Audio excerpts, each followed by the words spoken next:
And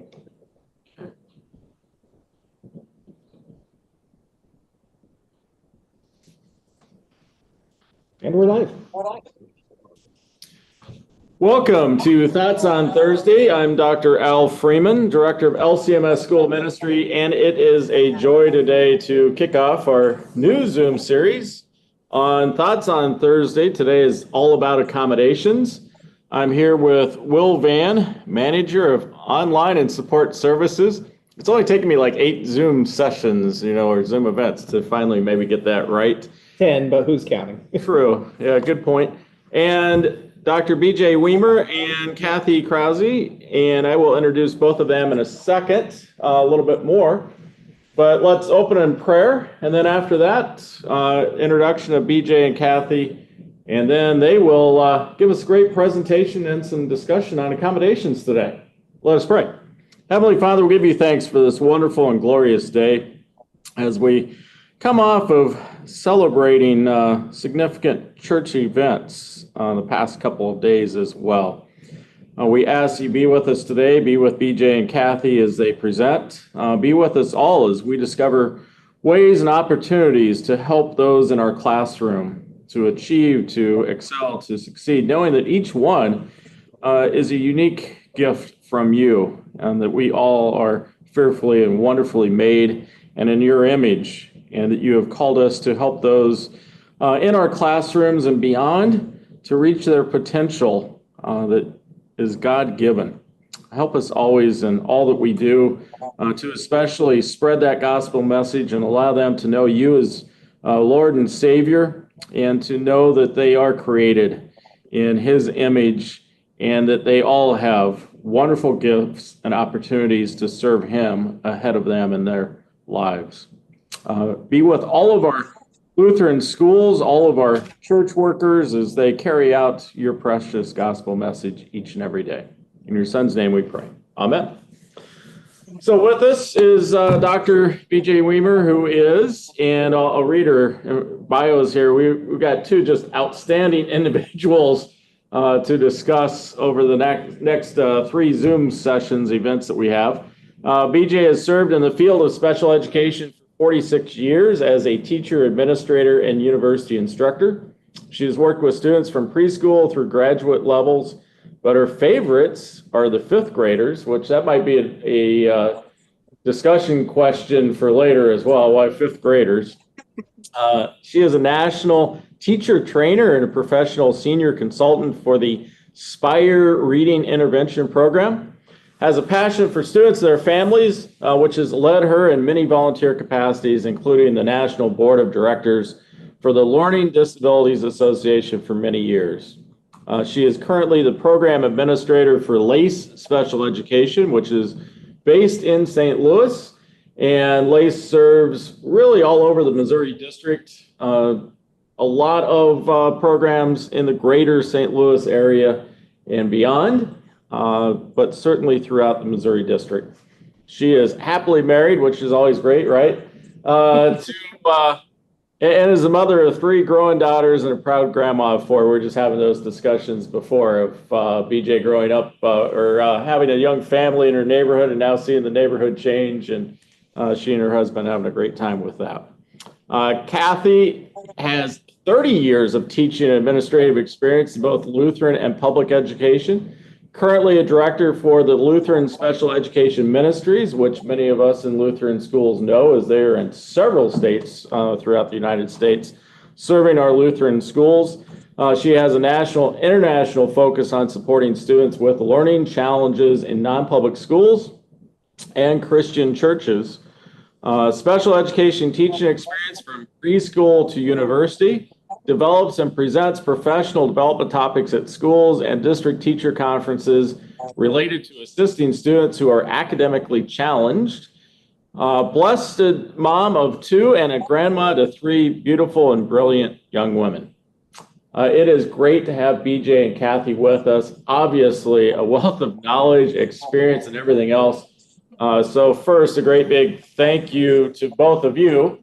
When I asked you, would you do this? And both willingly said, absolutely, this is great because we know we are helping all of those who serve the children So with that, BJ and Kathy have a little bit of a PowerPoint discussion for us.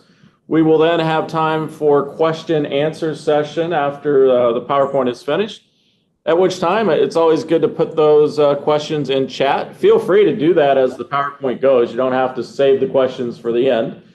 Feel free at any time if something sparks a thought, an idea, a question you may have, put it forth, and we'll cover all those as well. So BJ, Kathy, it's all yours at this point. All right, let me pull this up.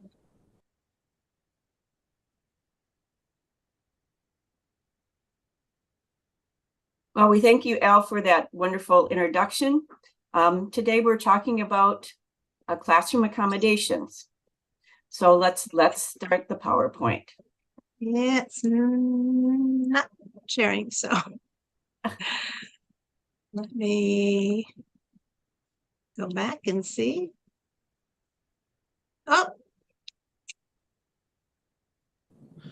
Yeah, you had it up, BJ. It was sharing. did it come up? It was sharing. Yep. It came up, but it did not advance on us. So let me try again. There we go. Not yet. Oh, you're not seeing it? Nope. Okay. My apologies. Let me come back. Oh, you're fine. Love technology when it works. All right. I'm going to come back to this.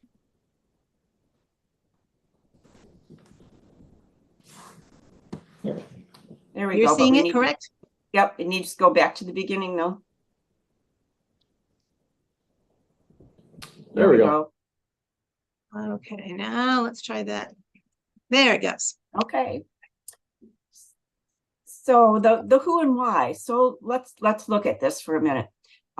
General education teachers accommodate for all students in their classroom. Doesn't matter what their needs are or who they are. It's very, very obvious that sometimes there's a buffet of options that they allow students to choose from.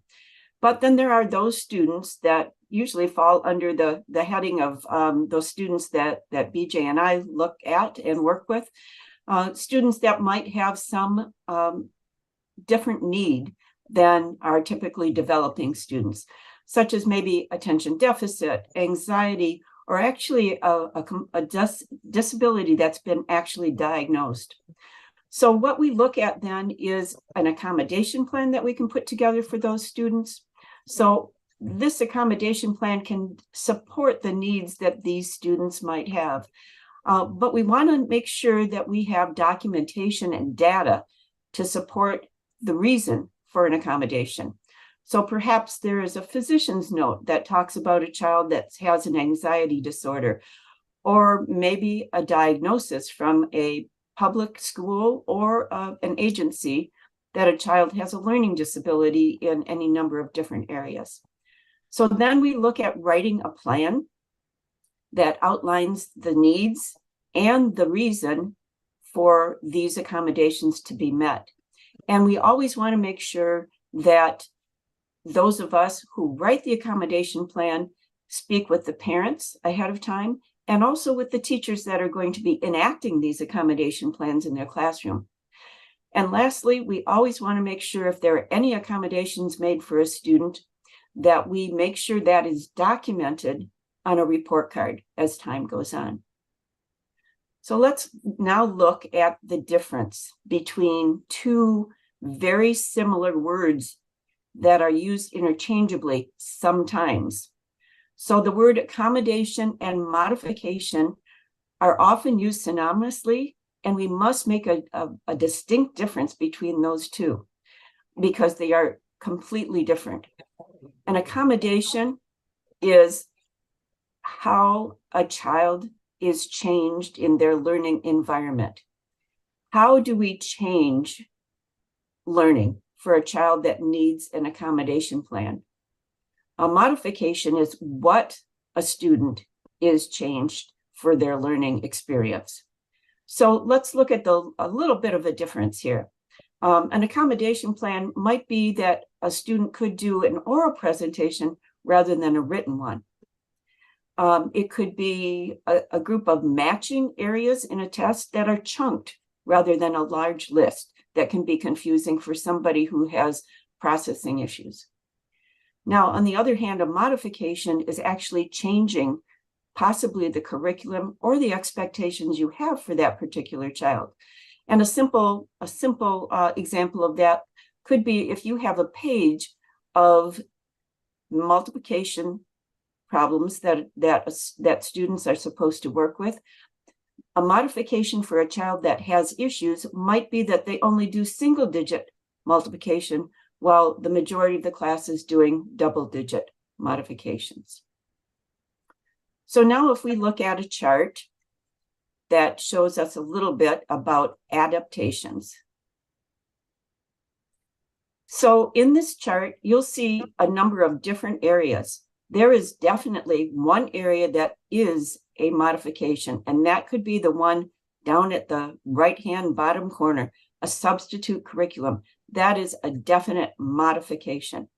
But these other areas are usually accommodations, such as changing the number or items that a child must complete, the amount of time. Many issues can happen with children that have anxiety, that they cannot be within a time limit. Maybe extending that time limit would be an accommodation that was helpful for them. Input and output, those two areas speak to how a presentation is made. Maybe input, you use a lot more hands-on or visual accommodations rather than just doing lectures. Output, again, maybe you want a child to give a certain report on a topic. Could that child not do it in an oral format rather than a written format? So these are a number of different areas that we could look at as time goes on for different accommodations. But again, you must look at the difference between what an accommodation is as opposed to a modification.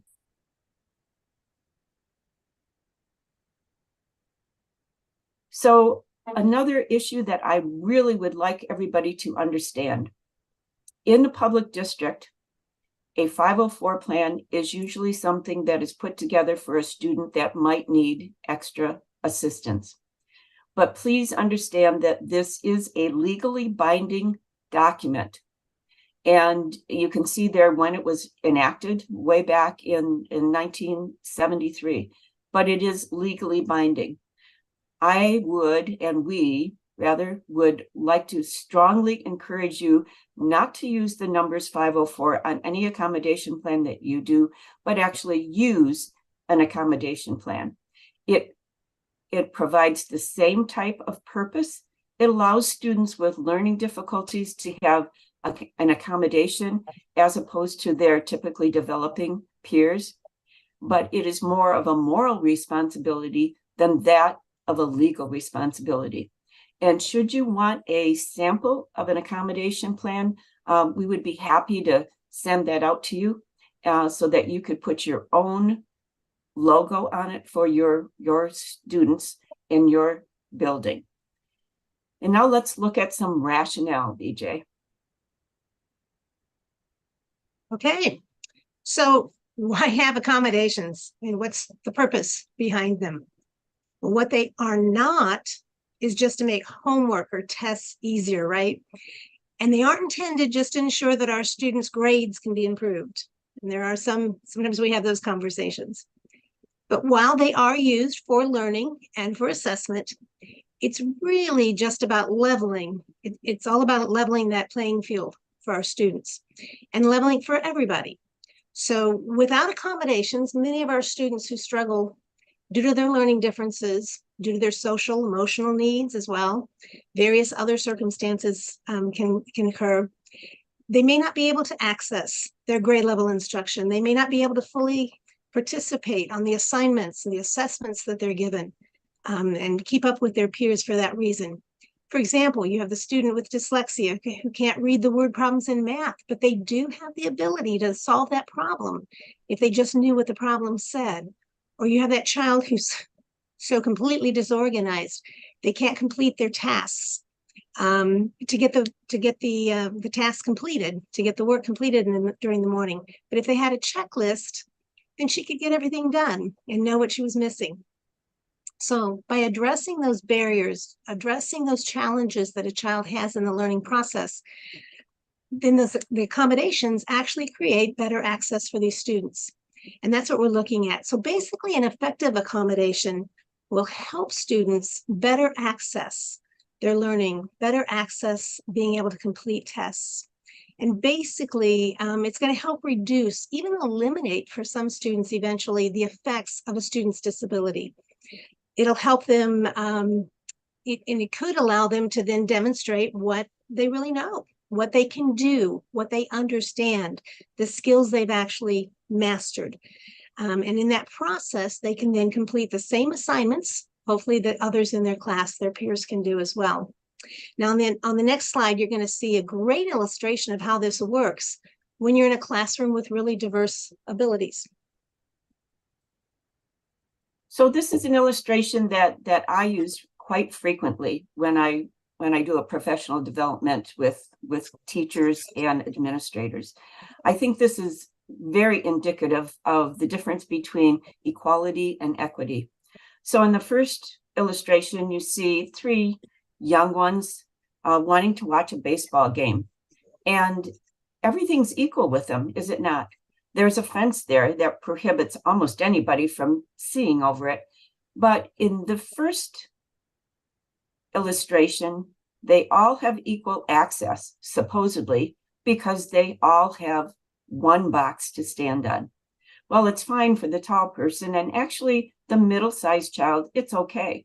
But that little short person, kind of like me, would never be able to see over it, even with one box, trying to look through a knothole. So now in the second middle illustration, this is equity. This is giving a student what is necessary to help them achieve success. So the first tallest child does not need a box at all. The middle child only needs one. But look at the short person. He needs 2. And now all 3 of them are able to watch the baseball game. But now in the very last illustration, look how wonderful this is, because the barrier has been removed completely. And how great is it? Could we remove any kind of learning barriers that we have for our students of any shape, size, or learning difficulties? So just something that you're certainly welcome to use when you talk to parents or a group of other administrators or teachers that want to make sure that everything is equal. And let's use the word equity better than equality. Love that picture. So frequently, generally we categorize our accommodations into 4 groups. And we tend to look at lesson presentation. We look at how the student will respond to the materials that we're going to use. We look at timing and scheduling. We look at the setting in which the learning or the testing as well takes place.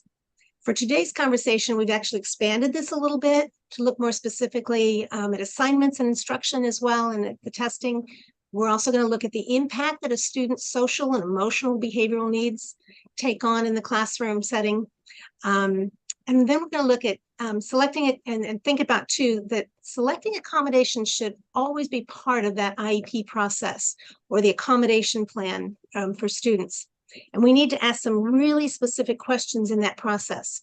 Now, some of the questions we're going to look at are going to include looking at their current strengths, their needs. We're going to ask what type of specialized instruction is needed for those students, because that's going to ensure that they're able to achieve grade level content. We want to ensure that. Have they used accommodations before? If they have used them, what was used? Were they successful in that process? If not, what changes need to be considered? So we'll go down and look through some of these categories. Now, thinking in terms of the presentation, many students do struggle with the way lessons are presented. especially if they've done it with just one modality. For instance, think about oral lectures that tend to use no visual supports. For instance, think about, a lot of us can probably remember a time when we've been in class as well, where we struggled to focus and follow along, especially if the material was just presented in just that modality, just orally. How much more challenging would it have been if we'd had a disability on top of that? Many students will benefit if they've had visual supports. And in getting auditory, with auditory input. So think about those that watch videos, for instance, which many students will benefit from that process. But what about providing written notes, putting them on the board, having guided notes, providing graphic organizers, simplified graphic organizers, working with models, doing things like that during lessons, especially if it's a lecture, can be really helpful in supporting auditory presentations for students. But there's other students that'll benefit too if they're encouraged to highlight key information or to use manipulatives. If you have younger students, being able to trace their letters to enhance their early learning, having other accommodations to enhance their engagement. So thinking about ways, consider finding ways to incorporate, especially again with the younger learners, where they can get their large muscle movement involved in the lesson. Standing up when they're responding or doing air writing, things like that. Any way we can get them to engage in the presentation, use multiple modalities. And the other thing to that is it's just fun. A lot of people enjoy that, whether they have that need for the accommodation or not. Thinking too about materials within the lesson, similar to what we saw under presentation, thinking about accommodations like color coding. That helps a lot for engagement, especially with kids who are tired and need to wake up in the morning, but it can also help build memory, can also involve building retention, even using in steps, helping them retain the concept of the steps in the process of something, such as highlighting with green for the first step to take, yellow for the next step. We're going to put red for the final step they're going to do in the process, know when to stop. Technology, another area I think a lot of us may be familiar with, amazing benefits that have come along over the years for students with disabilities, and it just doesn't seem to stop, and it's hard to keep up with all of it, the options that we have. But just consider even the simple ones now that we have for expressing themselves with speech to print apps, and what a difference spell check has made for those students with the legibility. They have great thoughts to share on paper, but they struggle to convey those thoughts because they can't spell well enough for others to read them, or they're afraid to even try because their spelling is so poor and they don't want to take a chance, or they simplify their message because they can't spell the big word, or they're afraid to even try, and so they simplify everything. Similarly, there are those students who are able to work rather complex mathematical computations, but they get stuck because they can't get past the inaccuracy of their basic, Kathy mentioned earlier, the multiplication facts, and so they don't go beyond. Providing the use of a calculator to work those basic facts just allows our students the opportunity to show what they really know and can achieve. And there are a lot of students that the arithmetic of math prevents them, the inability to provide the accuracy in the arithmetic of math keeps them from doing the mathematical concepts when they do have that capability. And unfortunately, they don't achieve then. The calculator is just a tool. It's the box, if you will, from the illustration that we just saw in that previous slide. That's what they stand on to see that final answer to the problem. So materials can often get in the way of our kids. And if we can find the right materials, it's amazing what they do. Thinking then about looking too at our assignments and instruction, going a little further, fun way to really think about working with students. This is an area that can be really challenging though for a lot of us as teachers. I think it's a lot of fun to work with, but it can be challenging in some ways. And it can be challenging a lot for parents too. There's a lot of widely accepted accommodations under this, but it can also be an area that some of us struggle with, just because that fairness issue can kind of play in there. But think about, to remember something under some of these, and these are just some common ones we've listed here. There are many, many more, but thinking about that the intent under these is to always remember that the intent of an effective accommodation is to make the task accessible to the student. Accessibility is what we're looking for here. We never want to change how they learn the lesson. It's not about changing how they learn, because that's when we get into the modification that Kathy was referring to earlier. If we start to change how we do it, I'm sorry, it is about changing. We want to make changes to how they learn the lesson. What we don't want to change is what they learn, because when we start to change the what, then we've modified the lesson. So an accommodation is to change how they learn it and not what they learn. Difference between accommodation and modification. We don't want to change the actual content of the lesson. We want our students to be able to achieve the content. So, and we also don't want to just simply give everybody who has an accommodation plan the same extended time, as it were. We don't want to give everybody the same thing. We want to, just because that's what we do, we want to make sure that we use accommodations well, that we use them because that's what that child needs. We want to specifically individualize each child's unique needs. And so we have to be very explicit about that. Looking at testing, very common area for accommodations, like accommodations in instruction. Testing accommodations can be overly used, where we tend to give the same thing to kids without necessarily being explicit about the needs for specific students. So we have to take a lot of care there to ensure they're truly a benefit to that specific student. So, and while accommodations listed on our slide here, again, are widely used, very common, that care needs to be taken to make sure that it is, it's used in the testing to change only how the student is tested, but never what they're being measured on. So it should be how they're receiving the test, but not the material itself. For example, it may be appropriate to read the text of the word problem in math again. But for example, you've got a child who has word problems in a math section of assessment. Being able to read that aloud would be fine, but reading the decoding part of the test would not be appropriate for a third grader. So we have to be very careful with that. That becomes an accommodation. Now this slide right here is just a favorite of mine, and I asked Kathy if I could share that with you. I just love this because it is kind of a break from our norm here, but just a sweet reminder that our students also have many God-given gifts and talents that don't really need accommodations to be achieved. And we're not going to find this on any of their tests, but a lot of times we forget to remember all these, and want to keep those in mind for our students as well. And I love this piece. All right. On the social emotional piece here too, our students do need a safe, structured setting as well, in which they can receive accommodations. And students with social, emotional, or behavioral needs also need very clear, positive expectations set for them. There are many, many really good accommodations that can be in place. These have to be thought through very, very carefully.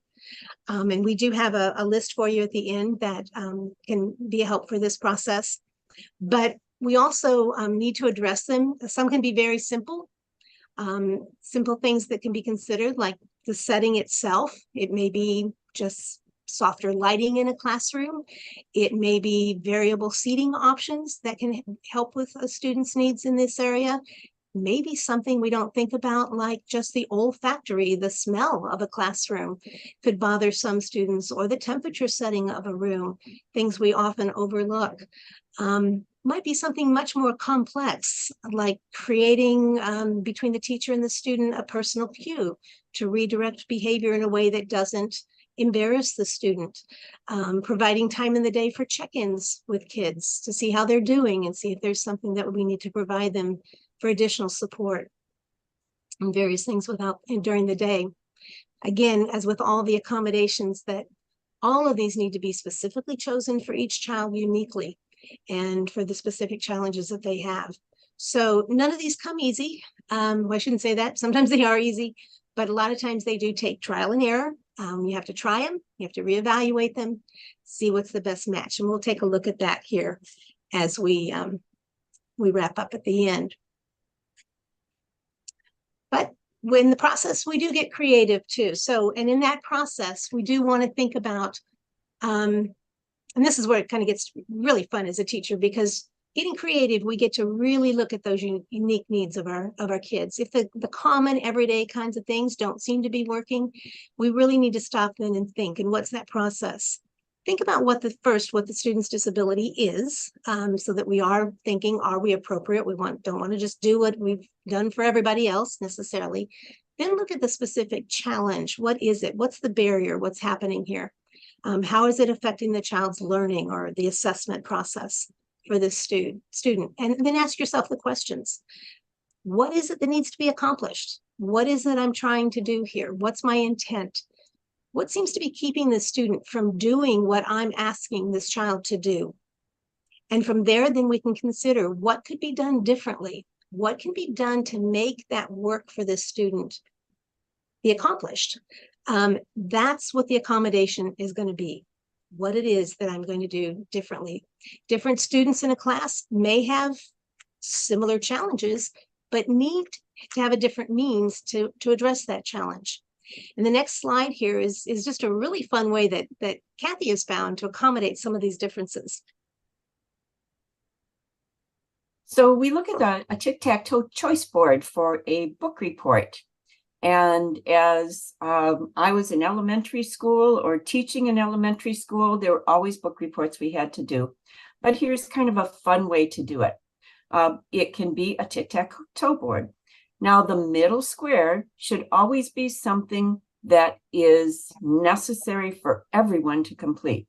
So in this case, it's a poster that shows the order of events of a story. And then every child is required to do that part of the book report. Then you can see as it goes around the tic-tac-toe board, there are different options for children. This particular tic-tac-toe board has colors with it as well. You may want to think about your students in different segments. There might be some students that just are really not good with written language and really have a struggle with it. So maybe you might put things in a different color for those particular students. For instance, the top left corner, draw a picture of the main character. So that red color might be assigned, maybe the red and the pink colors might be assigned to those students that are better when they do something in a different modality rather than written. Or you might want to make your more advanced students do the written part of it. For instance, down in the middle section, write 2 paragraphs about the main character, or even to the right of that, write 2 paragraphs about the setting. You might want to give students choices of the different colors. It all comes to the same conclusion, that the students will show their knowledge of the book report and their ability to give your teachers an idea that they have read the book, that they understand it, and they will go ahead with good comprehension of that meaning of the book if it is something that is a particular segment, such as a history story about a person in American history. So there are many, many different ways that you can use this tic-tac-toe board. This is just a small example of what was done by one particular teacher.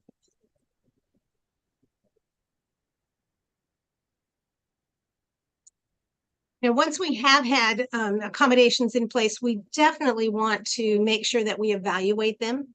And are they being effective? And this process can be an ongoing thing. You definitely want to have some time to see if it's being effective or not. But you also want to make sure that you, at least once a year, go through this process. A good time to do that is when you are having your annual IEP and accommodation plan, but you certainly can do it much sooner than that if you see it's not working. Definitely take another look at things. But we definitely don't want to be just stuck using it all the time just because we've put it in place. So it's important to remember they're not something that we want to just have it forever. The hope is that we're going to also, if we've picked an accommodation well, students are going to be learning alongside their peers. They're going to be mastering their grade level content and doing well. And it is possible in time that they will be able to drop accommodations or be able to change them and vary them and lessen them, we hope. So again, this evaluation process is important, but these are some of the key questions, and I'm sure there are many others we could be asking, but some of these things are things we need to be asking ourselves. So think about, was the accommodation used, first of all, consistently? If it wasn't, if not, it may not be, if it hasn't been used consistently, maybe it's not necessary to use it at all, or at least it would be difficult to assess its effectiveness. Did the accommodation allow that student to learn as well as their peers? That's the process. That's what we want, is that that's what it's doing. So if it wasn't doing that, then again, it hasn't probably been as effective as we wanted. Was the student able to achieve the learning objectives that we had to begin with? So one thing we want to make sure is that the accommodation is not reducing by any means the learning expectations, not giving us any false picture of what a student really can do. Again, making sure that it's not creating a modification instead of an accommodation. So that's really important. Did the accommodation make learning too easy? Or was the student still appropriately challenged? Again, we want to make sure that a student does not become dependent on the accommodation, overly dependent in any way, and never should it replace appropriate and rigorous instruction and at grade level content. If it does, it really is becoming a modification. So recognizing that difference. And there are those students that need modifications. So, but we just need to recognize what that difference is. And then again, finally, was the student able to fully participate as a general member of the class? So again, being very careful not to over accommodate, because that can actually end up leading to reduced learning, and we want to be really careful of that. And I think oftentimes in this situation of the student who just picks up a test and leaves the classroom without ever trying to take the test inside the classroom, without trying to do things without the accommodation. So especially as they get older, we want to try to work towards that independence without these kinds of things. So always evaluating the process. So as we look towards some of the resources that we have here for you, three major ones that we can speak of. Learning Disabilities Association of America, which BJ has been affiliated with for many years. And they have affiliates in many of the major states around the country. And all their information is very easily accessible. Council for Exceptional Children. That's an organization that I belong to. It does usually require membership, but there are ways to get information from that section as well. The bottom one here is Understood. That is something that has been put together, and it's nonprofit, mainly for parents. But I will tell you, it's an excellent resource for teachers as well. And you see the websites down there for those three. In the next slide, some accommodations that we have used. The 4 books at the bottom are all from Hawthorne Publishing. They are phenomenal. Even though it says intervention manuals on them, they are filled with accommodations and interventions that you can use in your classroom. It is just a wonderful resource if you have a professional library in your school building. Also, up at the top, there's a PDF. Not sure whether you will be able to click on that and have it actually come up. But if not, please, our slides with our information will be at the end of this presentation, and we will send you this PDF. It is 9 pages of accommodations. So please, here are our ways of getting a hold of us, our websites, our email addresses. So please feel free to contact us if you have questions. But then, BJ, if you want to go back to the question part, we'd be happy to answer any questions that you might want to put in the chat. Or if you can turn your camera on, we'd be happy to answer any questions that you might have. Al, I think if you could monitor that, that would be wonderful.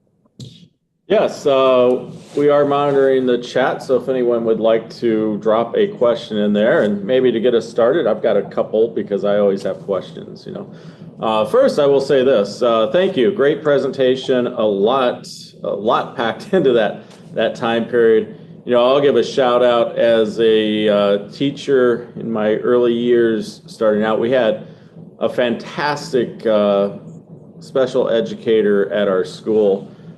We had a specialized program for students with learning differences, and Irene Jaguar did an amazing job and taught me so much, and including a key element in all of this. Not only are we helping learners who maybe have differences, struggles, and looking for accommodations and other things, but all of these items translate into just really good teaching and applies to all students. So it makes us better educators when we utilize these items. And the strength of Lutheran schools too, relationships, right? We know our students, we build those relationships with the student, with the family, and those relationships help overcome a lot of these obstacles as well, where we're working together for the betterment of the student and their success.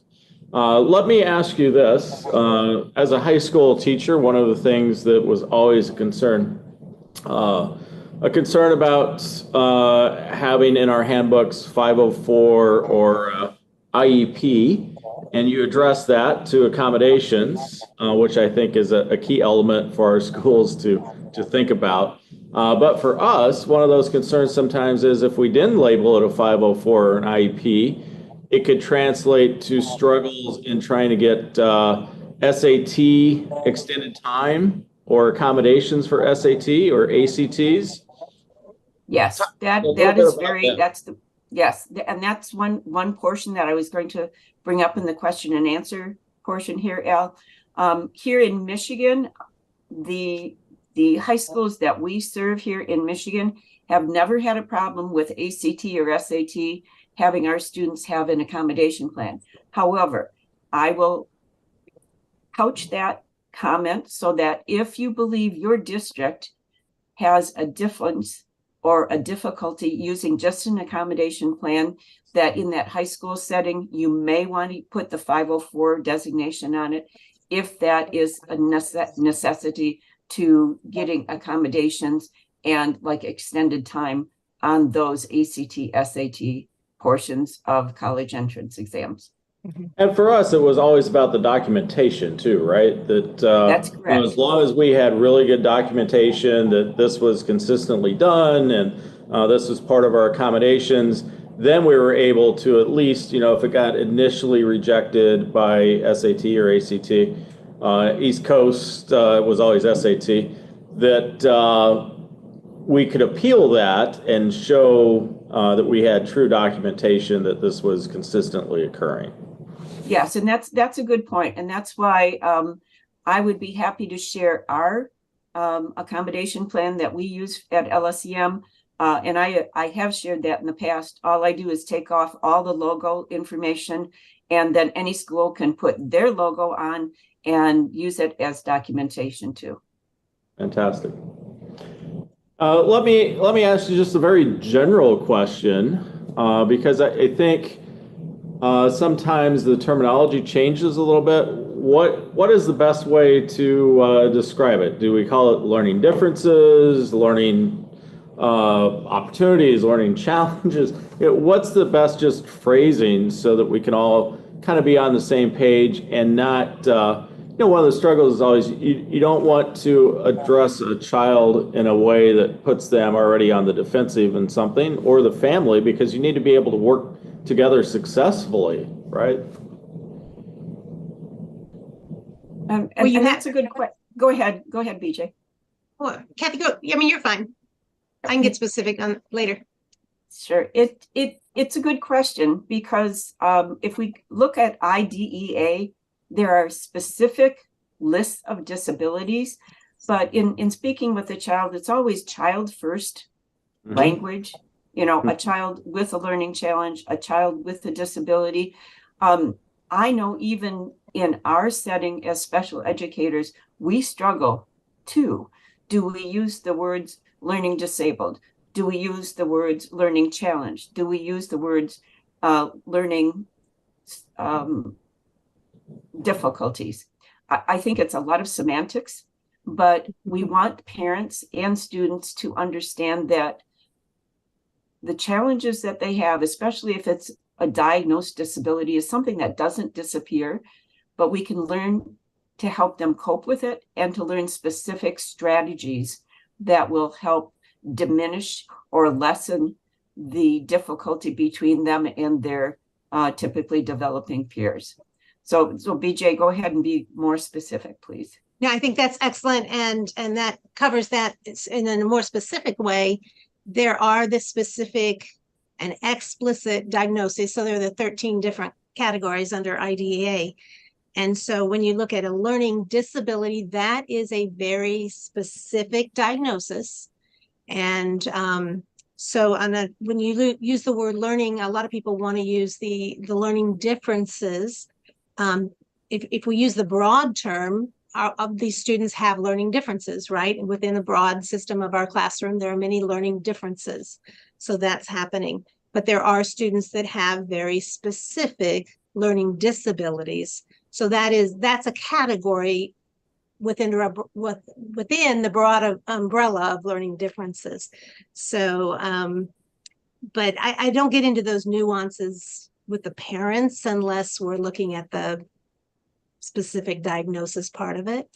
I don't think that's really necessary in terms of, we need to understand that, but we don't have to get into the weeds with it, I think, with our conversations with parents and that kind of thing. I do think it's important with older students that, and I've just dealt with this with a 13-year-old who did not know he had a learning disability and was getting accommodations, very heavy accommodations, in the 8th grade and had no idea why. And I think that is very detrimental. Unfortunately, parents were, and then we had a very good conversation, but a very honest conversation in terms of revealing that, because that's a struggle. And that child thought he was stupid, right?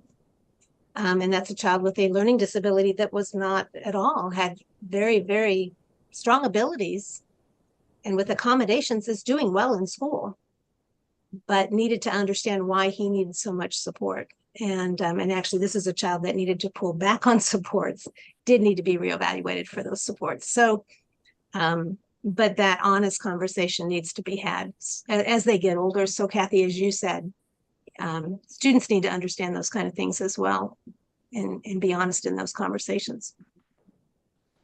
And I would imagine that's something, and I'll speak to my, teaching and administrator experience. I think all those are good points. Sometimes students don't realize that, parents don't realize that, because students quite frequently will try to hide it in some way because they don't want to be different. And it could be, they might perceive it as a stigma or whatever else. And a lot of times it manifests in frustrations, right? And I don't like school, I'm frustrated here, I'm not doing well.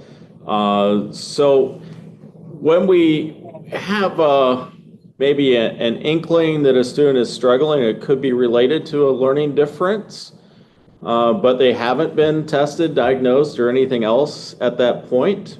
What's a great recommendation for a teacher to kind of put that forth and see if that's the case, or, it may not be the case too, right? It could be something else entirely that's going on in the student's life. Well, I would say first and foremost, if there's something that seems to be askew, different than what we see in other typically developing children. I mean, the first thing I would say to a parent is, has your child been to a physician? Do you know that your child's hearing and vision are within the normal ranges? I'd always want to look at that first. And then maybe some delicate questions, like, how are things going in the home?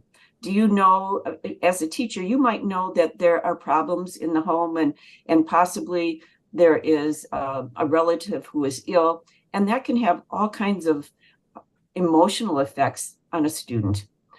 But when it comes to the fact that a teacher might believe that a child could qualify as having a learning disability, most of our Lutheran schools do not have school psychologists on board, but they should look to their public district and ask what the procedure is for having a child go through a psychoeducational battery. But one thing that is pertinent for us as teachers in our non-public schools is to go through what's called RTI, response to intervention. So there always should be interventions put in place for a child that's struggling to make sure that there are accommodations being made and specific interventions that are put in place before you go to a complete battery of evaluations. So we look at those types of interventions, and many public schools will demand that. They will not even do an evaluation of a child if a school has not put forth some interventions. The other option, of course, is going through medical facilities, but they are very, very costly and not always in the realm of availability to parents because of the financial burden. But public districts are mandated to serve the students within their district of non-public schools as well. So every school administrator really should look at the process that they need to go through in their public district if an evaluation seems necessary for a student. Awesome. And, you know, as a teacher and as a former administrator, my advice too on that, so I partly asked the question for that awesome response, but then also so I could jump in here at the end, right? And that is address it with the administrator first. And yes. that way you're not, you know, don't blindside anyone. So if you're a teacher, I think sometimes the effort is to say, oh, I want to address this, I want to talk to the family, and don't create that situation. And then, as you said, Kathy, the public school system, they're responsible for this as well, so engage them. And I encourage all administrators, reach out to your public school people to get to know them, so that if you do have a situation like this where a teacher might think, hey, this student maybe should be tested, let's discuss this with the family, and you already know the process that you laid out so eloquently there, that you're already engaged with the public school, and you don't have to figure out, oh, who am I calling? How do we get this done? Where is it done? And all these steps. Get to know those people, right? Because I want to get to know you too as a non-public school administrator, because I know they're required to support you as well through this. Yeah, very good point, Al. Maybe just one last question here from me, because I'm just always full of questions. A lot of our schools don't have support, right? You mentioned that. You don't have a school psychologist. You don't have a special education educator. You don't have LSEM in your school. You don't have LASE in your school. And maybe you're a principal who's teaching a quarter time and trying to be an administrator, and your teachers are trying to do these things. How does it happen maybe in a situation like that where, well, no, I have 22 kids in my class and now I have to have accommodations for 4 of them, and I've got to do lesson prep and grade papers and do all these things? It could be a little bit overwhelming if I've got 4 students and each one has a little bit different accommodation. Any advice how to make that work successfully? Many accommodations are not necessarily time-consuming things. And if we think about universal design for learning, UDL, and of course we have now universal design for assessments and such as well, you're going to find that, that takes off of what we have for universal design from architecture, just the cutouts in our curbs and things that have helped everyone. And that's, if we can think about that, and many things that we've done in teaching, many of the things that you'll see in accommodations are things that are good for the entire class, are things that can easily be woven into the classroom presentation, a multi-sensory presentation, having manipulatives alongside, having notes, having guided notes, or having everybody do stand-up kinds of activities. That's just good, fun lesson engagement for the entire class. So while it's accommodating some, it can benefit all. So there are many kinds of things that you can do that'll be an accommodation, again, what some students need. And again, it might be something that some students, it could be, for instance, a graph paper, that some students may need graph paper to organize their writing in math. If they need it, they go over and they grab it. If they don't need it, they don't use it. So it's just something you can implement into the classroom, but there are a lot of things that the student that doesn't need it doesn't pull it. So many things don't take extra time and planning for a teacher. It's the time that it takes to plan it, to prepare for it, to have it available, to think through the process. What do I need in my classroom? What do I have to have available? That kind of thing. There are a few other things that I may need to take the time to plan for some of these things, but once it's in place, it doesn't need to necessarily take a lot of time.